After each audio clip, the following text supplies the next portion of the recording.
ભુજમાં બે મોટરસાયકલ ચોરીમાં આરોપી મુદ્દામાલ સાથે ઝડપાયો. મળતી માહિતી મુજબ ભુજ શહેર એ ડિવિઝન પોલીસ સ્ટેશનમાં નોંધાયેલા મોટરસાયકલ ચોરીના બે ગુનાઓ લાંબા સમયથી અનડિટેક્ટ રહ્યા હતા. આ ગુનાઓનો ભેદ ઉકેલવા માટે એ ડિવિઝન પોલીસ સ્ટેશનના સર્વેલન્સ સ્ટાફે સઘન તપાસ અને પેટ્રોલિંગ કરી તપાસ દરમિયાન મળેલી ચોક્કસ બાતમીના આધારે એક શંકાસ્પદ ઇસમને અટકાવી પૂછપરછ કરતા તેણે બંને મોટરસાયકલ ચોરી કર્યાની કબૂલાત આપી હતી. આરોપીએ એક મોટરસાયકલના સ્પેર પાર્ટ્સ અલગ કરી નાખ્યા હોવાની તેમજ બીજી કાળા કલરની સ્પ્લેન્ડર મોટરસાયકલ ક્લાસિક કોમ્પ્લેક્સ લાલ ટેકરી પાસેથી ચોરી કર્યાની કબૂલાત આપી હતી. આ કબૂલાતના આધારે પોલીસે બંને વાહનો તેમજ સ્પેર પાર્ટ સહિતનો મુદ્દામાલ રિકવર કરી લીધો છે અને આરોપી વિરુદ્ધ કાયદેસરની કાર્યવાહી હાથ ધરવામાં આવી છે. પકડાયેલા આરોપી અજયસિંહ દાનસિંહ સોલંકી રહેવાસી શિવકૃપાનગર ભુજની અટક કરી છે.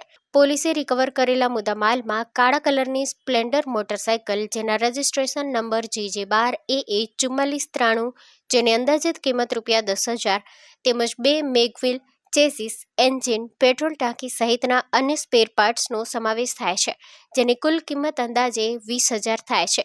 Story report by Kiran Gori, Bhuj.